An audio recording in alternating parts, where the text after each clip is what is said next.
नमस्कार विद्यार्थी मित्रांनो, मराठी नोकरी यूट्यूब चॅनलवर आपल्या सर्वांचं स्वागत आहे। आज आपण या व्हिडिओमध्ये पहा तलाठी भरती 2019 मध्ये जे काही विचारण्यात आलेले महत्त्वाचे प्रश्न आहेत ते आपण रिव्हिजन म्हणून या व्हिडिओमध्ये घेणार आहोत। आणि मित्रांनो, हे जे प्रश्न असणार आहेत यातील काही महत्त्वाचे प्रश्न आहेत पहा, जे आपल्याला 2023 च्या प्रत्येक स्पर्धा परीक्षेसाठी महत्त्वाचे असणारे प्रश्न आहेत। आपल्याला या व्हिडिओची जर पीडीएफ डाउनलोड करायची असेल तर मराठी नोकरी या नावाने आपलं एक टेलिग्राम चॅनल आहे, त्याची लिंक मी तुम्हाला डिस्क्रिप्शनमध्ये देत आहे, त्या ठिकाणी जाऊन आपण त्याला डाउनलोड करू शकता। मित्रांनो, हा जो आहे हा 2019 ला झालेली तलाठी भरती आहे, त्याचा हा आपला पहिला व्हिडिओ असणार आहे। असेच आपण जवळपास 36 व्हिडिओ जे आहेत हे जवळपास 30 दिवसामध्ये आपण हे पूर्णपणे कंप्लीट करणार आहोत। आणि हे जे प्रश्न आहेत हे सर्व प्रश्न इम्पॉर्टंट आहेत, लक्षात ठेवा। यामध्ये महत्त्वाचं म्हणजे आपण काय केलेलं आहे की 2019 ला जे चालू घडामोडी होत्या तर त्या पूर्णपणे आपण चेंज करून त्याला 2023 च्या चालू घडामोडीवरती आधारित आपण घेतलेलं आहे। आणि जे काही जीकेचे क्वेश्चन होते जशाच तसे ठेवलेले आहेत, फक्त चालू घडामोडी आपण पूर्णपणे बदललेले आहेत। चला तर व्हिडिओला सुरुवात करूया। तर पहा, आपला प्रश्न पहिला आहे, खालील वाक्यातील अधोरेखित शब्दाचे लिंग ओळखायचे आहे। पहा, या ठिकाणी आपल्याला वाक्य दिलेलं आहे काल गारा पडल्या, तर यामध्ये अधोरेखित शब्द केलेला कोणता आहे पहा, तर गारा हा शब्द अधोरेखित केलेला आहे। तर याचा आपल्याला लिंग ओळखायचा आहे। आणि मित्रांनो, प्रत्येक प्रश्नाचं उत्तर देण्यासाठी आपल्याकडे 3 ते 5 सेकंदाचा वेळ असणार आहे, त्यामध्ये आपण उत्तर आपलं कमेंट करून द्यायचं आहे, म्हणजे एक प्रकारे आपलं रिव्हिजन आणि मॉक टेस्ट देखील याच व्हिडिओमध्ये होऊन जाईल। तर पहा, गारा पडल्या यातील गारा हा शब्द अधोरेखित आहे, तर याचं लिंग कोणतं होईल? तर याचं उत्तर असणार आहे पर्याय क्रमांक 2, तर स्त्रीलिंगी हा शब्द आहे गारा। यामध्ये पहा, जर आपल्याला विचारलं असतं या ठिकाणी तो आला असता, तो हत्ती, लक्षात ठेवा, तर तो हा जो आहे हा पुल्लिंगामध्ये येतो। आणि स्त्रीलिंगीमध्ये काय येतं पहा, ते सॉरी, स्त्रीलिंगामध्ये त्या किंवा ती गारा अशा ज्या आहेत हे स्त्रीलिंगीमध्ये येतं। नपुसक लिंगीमध्ये येतं पहा ते, लक्षात ठेवा। पुरुषवाचक जर असेल तर पुरुष येतो पहा पुल्लिंगामध्ये, स्त्रीवाचक शब्द असेल तर तो येतो स्त्रीलिंगामध्ये, आणि ते असं जर असेल तर ते येतं नपुसक लिंगामध्ये। आणि या प्रश्नाचं उत्तर काय आहे पहा, गाराचा लिंग आहे स्त्रीलिंगी। ऑप्शन क्रमांक 2 आपलं योग्य आन्सर होईल। यानंतरचा प्रश्न आहे, वासुदेव बळवंत फडके या क्रांतिकारकास पकडण्यासाठी डॅश याची नियुक्ती केली होती। पहा, वासुदेव बळवंत फडके हे जे आहेत ते क्रांतिकारक होते आणि त्यांना पकडण्यासाठी एका इंग्रज अधिकाऱ्याची नेमणूक केली होती, तर तो इंग्रज अधिकारी कोण होता? या प्रश्नाचं उत्तर होईल पर्याय क्रमांक 3, तर मेजर डॅनियल हा जो इंग्रज अधिकारी होता हा पकडण्यासाठी नियुक्त केला होता पहा वासुदेव बळवंत फडके यांना। पर्याय क्रमांक 3 आपलं योग्य उत्तर होईल। यानंतरचा प्रश्न आहे, दोन देशांच्या चलनांची अदलाबदल करताना एका चलनाच्या बदल्यात दुसऱ्या चलनाची किंमत मोजणे म्हणजे काय होय? पहा, या ठिकाणी आपल्याला मित्रांनो महत्त्वाचा प्रश्न आहे आणि हा प्रश्न आपल्याला अर्थशास्त्रावरती विचारण्यात आलेला आहे। लक्षात ठेवायचे, दोन देशांच्या चलनांची ज्यावेळेस अदलाबदल केली जाते त्यावेळेस एका चलनाच्या बदल्यामध्ये दुसरं चलन जे आहे हे दिलं जातं, त्याला काय म्हटलं जातं? तर या प्रश्नाचं उत्तर होईल पर्याय क्रमांक 1, त्याला विनिमय दर असं म्हटलं जातं। अर्थशास्त्रावर हा असणारा इम्पॉर्टंट असा प्रश्न आहे पहा, विनिमय दर म्हणजे काय? तर दोन देशांच्या चलनांची अदलाबदल करताना एका चलनाच्या बदल्यामध्ये दुसऱ्या चलनाची किंमत मोजणे किंवा किंमत देणे, त्याला म्हटलं जातं विनिमय दर। ऑप्शन क्रमांक 1 आपलं योग्य उत्तर होईल। यानंतरचा प्रश्न आहे, मुघल सम्राट अकबराच्या दरबारामधील प्रसिद्ध संगीतकार तानसेन यांचे खरे म्हणजेच मूळ नाव काय होते? पहा, प्रश्न हा सर्वात महत्त्वाचा आहे। जे अकबराचं नवरत्न होतं त्यापैकी तानसेन हे जे आहे हे एक रत्न होतं आणि हे त्या दरबारामधील एक प्रसिद्ध संगीतकार होते। लक्षात ठेवायचे, त्यांचं जे नाव होतं ते होतं तानसेन। पण तानसेन हे जे नाव आहे हे त्यांचं ओरिजिनल नाव नव्हतं, तर त्यांचं मूळ नाव जे मुख्य नाव आहे, खरं नाव काय होतं आपल्याला कमेंट करून सांगायचं आहे। या प्रश्नाचं उत्तर होईल पर्याय क्रमांक 1, तर रामतनू पांडे हे जे आहे हे तानसेन यांचं मूळ नाव आहे। पर्याय क्रमांक 1 आपलं योग्य उत्तर होईल। यानंतरचा प्रश्न आहे, महाराष्ट्रामधील नगरधाम या शहराची स्थापना खालीलपैकी कोणत्या राजाने केलेली आहे? पहा, नगरधाम हे जे शहर आहे हे आहे महाराष्ट्र राज्यामध्ये आणि नगरधाम याची स्थापना कोणत्या राजाने केली आहे? तर या प्रश्नाचं उत्तर होईल पर्याय क्रमांक 2, तर सूर्यवंशी राजा जो आहे या राजाने नगरधाम हे जे शहर आहे हे बसवलेलं आहे। पर्याय क्रमांक 2 आपलं योग्य उत्तर होईल। नगरधाम हे जे आहे हे सूर्यवंशी राजाने सुरू केलेलं किंवा स्थापन केलेलं शहर आहे। यानंतरचा प्रश्न आहे, सामाजिक भल्यासाठी कृत्रिम बुद्धिमत्ता उपाय विकसित करण्यासाठी समर्पित वदवाणी AI या भारताच्या पहिल्या संशोधन संस्थेचं उद्घाटन कोणी केलेलं आहे? कोठे करण्यात आलेला आहे? पहा, प्रश्न हा सर्वात महत्त्वाचा आहे. IT म्हणजेच टेक्नॉलॉजीवरती आधारित हा इम्पॉर्टंट प्रश्न आहे. तर सामाजिक भल्यासाठी म्हणजे सामाजिक विकासासाठी कृत्रिम बुद्धिमत्ता म्हणजे आपण त्याला AI म्हणतो. AI म्हणजे आर्टिफिशियल इंटेलिजन्स. तर याचा उपाय विकसित करण्यासाठी समर्पित वदवानी AI या भारताच्या पहिल्या संशोधन संस्थेचं उद्घाटन कोणत्या ठिकाणी करण्यात आलं? तर या प्रश्नाचं उत्तर होईल पर्याय क्रमांक 2, तर मुंबई या ठिकाणी उद्घाटन करण्यात आलेलं आहे. ऑप्शन क्रमांक 2 आपले योग्य उत्तर होईल. यानंतरचा प्रश्न आहे, पालची सामुद्रधुनी व मन्नारचे आखात यामुळे भारतापासून कोणत्या देशाला वेगळे केले आहे? पहा, प्रश्न हा देखील महत्त्वाचा आहे. तर पालची सामुद्रधुनी आणि मन्नारचं जे आखात आहे यामुळे भारतापासून अजून एक देश वेगळा झालेला आहे. तर तो देश कोणता आहे? या प्रश्नाचं उत्तर होईल पर्याय क्रमांक 4, तर श्रीलंका हा जो देश आहे हा पालच्या सामुद्रीमुळे भारतापासून वेगळा झालेला देश आहे. श्रीलंकावरती पहा मित्रांनो, अजून एक प्रश्न आपल्याला नुकताच विचारण्यात आला होता की श्रीलंका या देशाचं जुनं नाव काय आहे किंवा श्रीलंका या देशाला पूर्वी कोणत्या नावाने ओळखले जात होते? तर श्रीलंका जे देश आहे त्याला पूर्वीचं नाव होतं पहा सिलोन. पर्याय क्रमांक 4 या प्रश्नाचं उत्तर होईल. तर श्रीलंका जे आहे हे पालच्या सामुद्रधुनी आणि मन्नारच्या आखातामुळे वेगळं झालं आहे इंडियापासून. पर्याय क्रमांक 4 आपलं उत्तर होईल. यानंतरचा प्रश्न आहे, भारतीय तटरक्षक दलाचे 25वे महासंचालक म्हणून कोणाची नियुक्ती करण्यात आलेली आहे? हा जो प्रश्न आहे हा 2003च्या करंट अफेअर्सवरती आधारित प्रश्न आपण घेतलेला आहे. तर 25वे कशाचे? भारतीय तटरक्षक दलाचे 25वे मुख्य संचालक म्हणून कोणाची नियुक्ती करण्यात आली आहे? आणि या प्रश्नाचं उत्तर होईल पर्याय क्रमांक 2, तर राकेश पाल हे जे आहेत हे 25वे महासंचालक ठरलेले आहेत भारतीय तटरक्षक दलाचे. ऑप्शन क्रमांक 2 आपलं योग्य उत्तर होईल. यानंतरचा प्रश्न आहे, पी हळद अनहो डॅश ही म्हण अर्थपूर्ण होण्यासाठी खालीलपैकी कोणता योग्य शब्द आहे? पहा, पी हळद अनहो डॅश ही म्हण आपल्याला पूर्ण करायची आहे. आणि या प्रश्नाचं उत्तर होईल पर्याय क्रमांक 3, तर गोरी. पहा, पी हळद आणि हो गोरी या ठिकाणी अशी ही म्हण आहे. आणि मित्रांनो, जेवढे काही आपल्याला महत्त्वाचे असणारे समानार्थी शब्द आहेत, विरुद्धार्थी शब्द आहेत, म्हणी असतील पहा, सोबतच वाक्प्रचार असतील, अशा सर्व मराठी व्याकरणावर आधारित जो टॉपिक आहे तो जर आपल्याला पाहायचा असेल प्रॉपरपणे तर त्याची लिंक मी तुम्हाला डिस्क्रिप्शनमध्ये देत आहे. त्या ठिकाणी जाऊन आपण ते देखील व्हिडिओ पाहून घ्यायचे आहेत. यानंतरचा प्रश्न आहे प्रश्न क्रमांक 10, स्वदेशीचा पुरस्कार व विदेशी मालावर बहिष्कार घालण्याची शिकवण भारतीयांना सर्वात आधी खालीलपैकी कोणी दिली आहे? किंवा बहिष्कार घालण्याची जी शिकवण आहे विदेशी मालावरती ती भारतीय लोकांना सर्वात आधी कोणी समजावून सांगितली? या प्रश्नाचं उत्तर होईल पहा पर्याय क्रमांक 1, तर ईश्वरचंद्र विद्यासागर हे जे आहेत हे विदेशी मालाचा पुरस्कार करणारे तसेच स्वदेशी मालाचा पुरस्कार करणारे आणि विदेशी मालावर बहिष्कार घालणारे किंवा त्याची शिकवण देणारे हे सर्वात पहिले भारतीय होते की त्यांनी असं सांगितलं होतं. पर्याय क्रमांक 1 आपलं योग्य उत्तर होईल. यानंतरचा प्रश्न आहे, दलित अत्याचाराशीच निगडित असलेले जामखेड प्रकरण खालीलपैकी कोणत्या जिल्ह्याशी संबंधित आहे? पहा, प्रश्न महत्त्वाचा आहे. प्रश्नाचं उत्तर जे आहे आपल्याला प्रश्नावरून मिळून गेलं आहे. या ठिकाणी जामखेड प्रकरणाचा उल्लेख आलेला आहे. तर लक्षात ठेवायचे, जामखेड हा जो आहे हा अहमदनगर जिल्ह्यामधील एक तालुका आहे. म्हणजेच पर्याय क्रमांक 3 आपलं योग्य उत्तर असणार आहे. त्याच्याशी संबंधित आहे अहमदनगर.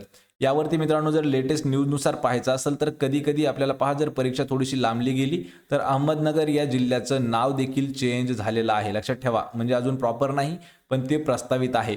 जर आपल्याला प्रश्न आला तर अहिल्यादेवी नगर असा प्रश्न येऊ शकतो, असं आपल्याला उत्तर येऊ शकतं अहमदनगरच्या ऐवजी. पण तोपर्यंत झालेला नाही, तोपर्यंत अहमदनगर योग्य उत्तर होईल. प्रश्न क्रमांक 12 आहे, भारतामधील खालीलपैकी कोणत्या राज्याने सर्वात कमी भूक्षेत्र व्यापलेलं आहे? म्हणजेच प्रश्न असा आहे की भारतातील असं कोणतं राज्य आहे की क्षेत्रफळाच्या दृष्टीने सर्वात लहान असलेलं राज्य आहे? या प्रश्नाचं उत्तर होईल पर्याय क्रमांक 4, तर गोवा हे जे राज्य आहे हे क्षेत्रफळाच्या दृष्टीने सर्वात लहान असणारं राज्य आहे. लक्षात ठेवा, क्षेत्रफळाच्या दृष्टीने सर्वात मोठं राज्य कोणतं आहे? तर राजस्थान हे सर्वात आकाराने मोठं असणारं राज्य आहे. यानंतरचा प्रश्न आहे पहा, जलयुक्त शिवार अभियान हे महाराष्ट्र राज्यामध्ये खालीलपैकी कोणत्या वर्षी सुरू करण्यात आले होते? पहा, जलयुक्त शिवार अभियान ही जी स्कीम आहे किंवा हे जे अभियान आहे हे आपल्या महाराष्ट्र राज्यामध्ये कोणत्या वर्षी सुरू करण्यात आलेलं होतं? तर या प्रश्नाचं उत्तर होईल पर्याय क्रमांक 4, तर 2015 या वर्षी पहा जलयुक्त शिवार अभियान जे आहे हे महाराष्ट्र राज्यामध्ये सुरू करण्यात आलेला आहे. पर्याय क्रमांक 4 आपले योग्य आन्सर होईल 2015 साली.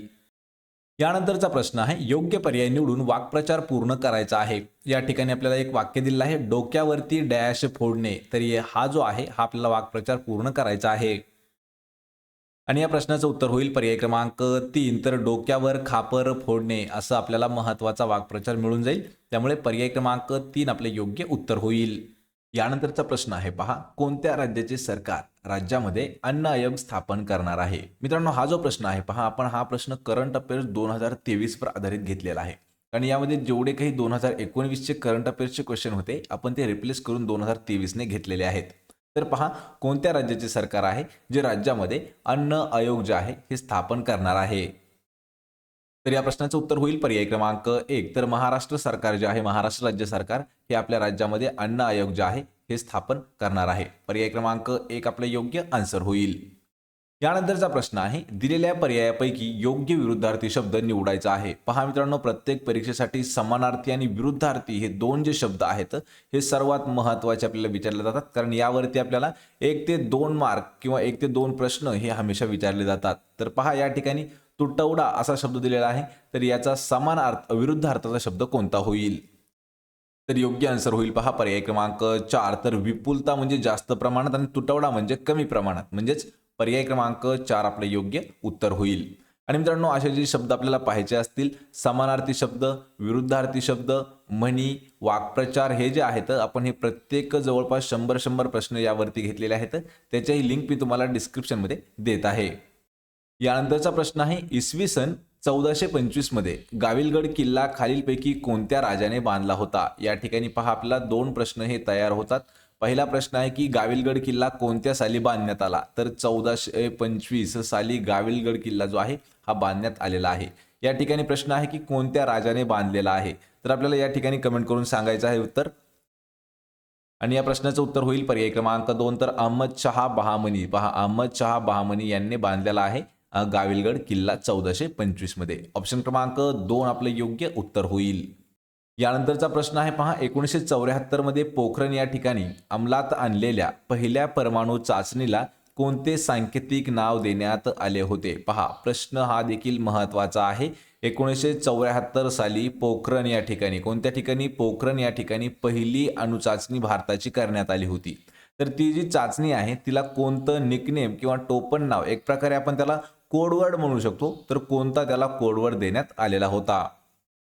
तर या प्रश्नाचं उत्तर होईल पर्याय क्रमांक 3. तर स्माइलिंग बुद्धा हे जे आहे पहा, हे 1974 ला पोखरण या ठिकाणी झालेली जी अणुचाचणी होती तिला देण्यात आलेलं एक सांकेतिक नाव होतं किंवा त्यांचा कोडवर्ड होता स्माइलिंग बुद्धा. ऑप्शन क्रमांक 3 आपले योग्य उत्तर होईल. यानंतरचा प्रश्न आहे, वाढ खुंटणे, अतिसार, केस व त्वचेतील बदल खालीलपैकी कोणत्या रोगाची लक्षणं आहेत? पहा, या ठिकाणी आपल्याला एक लक्षणं दिलेली आहेत पहा, रोगाची लक्षणं. तर त्यावरून आपल्याला रोग ओळखायचा आहे. लक्षात ठेवा, या ठिकाणी सिम्पटम्स महत्त्वाचे दिलेले आहेत, रोग आपल्याला सांगायचा आहे. कारण हा जो प्रश्न आहे हा प्रश्न आपल्याला आरोग्य भरतीसाठी सुद्धा विचारण्यात आलेला होता. तर पहा, परत एक वेळा प्रश्न ऐकून घ्या. वाढ खुंटणे, अतिसार, केस आणि त्वचेतील जे होणारे बदल आहेत तर हे खालीलपैकी कोणत्या रोगाची लक्षणं आहेत? तर याचं उत्तर होईल पर्याय क्रमांक 2. तर कुपोषणाची लक्षणं आहेत पहा, एवढी वर दिलेली. ऑप्शन क्रमांक 2 आपले योग्य आन्सर होईल.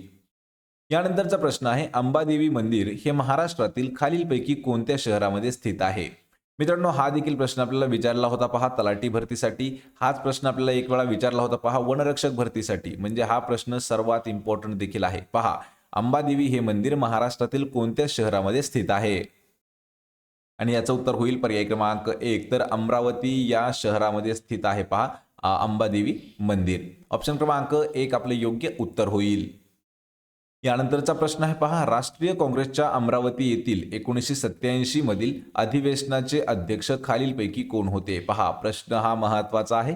राष्ट्रीय काँग्रेसचा अमरावती या ठिकाणी झालेलं 1987 मधील जे अधिवेशन होतं तर त्या अधिवेशनाचे अध्यक्ष कोण होते?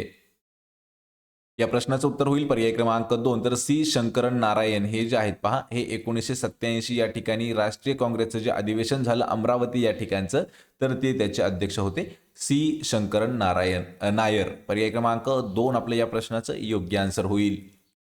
प्रश्न क्रमांक 22 आहे, अन्न सुरक्षा कायदा 2013च्या कितव्या अनुच्छेदामध्ये अन्न आयोग स्थापन करण्याची तरतूद आहे? पहा, प्रश्न हा महत्त्वाचा आहे. यापूर्वी प्रश्न आपण पाहिला होता की अन्न आयोग कोणत्या राज्यानं स्थापन केलं.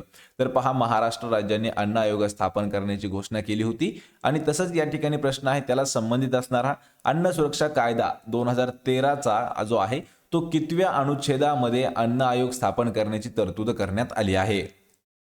तर या प्रश्नाचं उत्तर होईल पर्याय क्रमांक 3, तर अनुच्छेद 16. पहा प्रश्न हा महत्त्वाचा आहे. अनुच्छेद 16 जो आहे तर यामध्ये करण्यात आलेले आहे पहा अन्न आयोग स्थापन करण्याची तरतूद. ऑप्शन क्रमांक 3 या प्रश्नाचं आपलं योग्य आन्सर होईल. यानंतरचा प्रश्न आहे, महाराष्ट्रातील कोणते ठिकाण 30 सप्टेंबर 1993 मध्ये भूकंपामुळे झालेल्या प्रचंड विध्वंसामुळे मुख्यत्वे ग्रस्त झाले होते? पहा, प्रश्न हा मित्रांनो महत्त्वाचा आहे. हा प्रश्न आपल्याला तलाठीमध्ये विचारण्यात आला होता. हा प्रश्न आपल्याला पोलीस भरतीमध्ये सुद्धा विचारण्यात आलेला होता.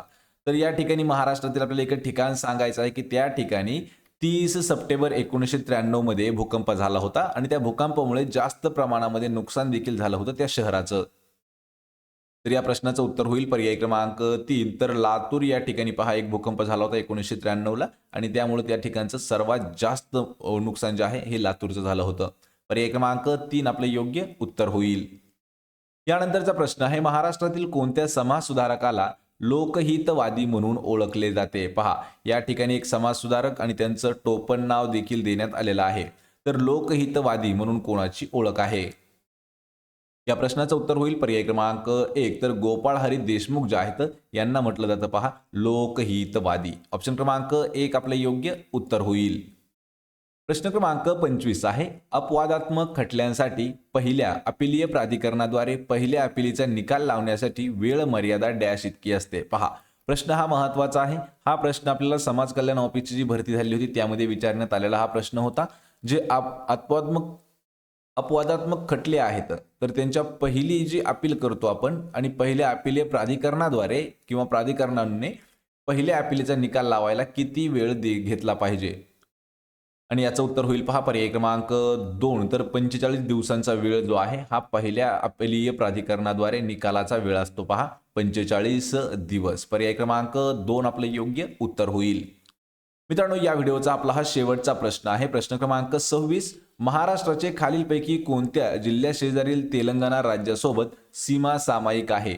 म्हणजे प्रश्न असा आहे की जे तेलंगणा राज्य आहे पहा तेलंगणा राज्य, तर या राज्याला आपल्या महाराष्ट्राचा असा कोणता जिल्हा आहे की त्याची बॉर्डर जी आहे ही लागून आहे? आणि या प्रश्नाचं उत्तर होईल पर्याय क्रमांक 4, तर नांदेड हा जो जिल्हा आहे याची बॉर्डर आहे पहा तेलंगणा या राज्याला लागून. ऑप्शन क्रमांक 4 आपले योग्य उत्तर होईल. तर मित्रांनो, हे होते पहा 26 प्रश्न जे आपल्याला परीक्षेमध्ये विचारण्यात आले होते. त्यातील काही प्रश्न आपण करंट अफेअर्स 2023 वर देखील आधारित घेतलेले होते. म्हणजेच ते प्रश्न आपल्याला विचारलेले आले नव्हते, फक्त आपण त्या ठिकाणी रिप्लेस त्यांना केलेलं होतं. आपल्याला या प्रश्नापैकी किती प्रश्नाचे उत्तर देता आले हे मला कमेंट करून नक्की सांगा. व्हिडिओ जर आवडला तर व्हिडिओला आपल्या लाईक करा, मित्रांमध्ये व्हिडिओ शेअर करा आणि आपल्या मराठी नोकरी या यूट्यूब चॅनलला सबस्क्राईब करून ठेवा. सोबतच मित्रांनो, अशा प्रत्येक व्हिडिओची PDF आणि फ्री नोट्स जर मिळवायच्या असतील तर मराठी नोकरी या नावाने आपलं टेलिग्राम चॅनल देखील आहे. त्याची लिंक मी तुम्हाला डिस्क्रिप्शनमध्ये दिली आहे. त्या ठिकाणी जाऊन आपण त्यालाही जॉईन करायचं आहे. सोबतच मित्रांनो, marathi-naukri.in या नावाने आपली वेबसाईट देखील आहे. त्यावरही आपण डेली कंटिन्यू प्रश्नसंच घेत असतो. त्यालाही जाऊन आपण व्हिजिट करा. त्याची लिंक मी तुम्हाला डिस्क्रिप्शनमध्ये दिलेली आहे. आपण भेटूया पुढच्या एका अशाच नवीन व्हिडिओमध्ये. तोपर्यंत जय हिंद, जय महाराष्ट्र.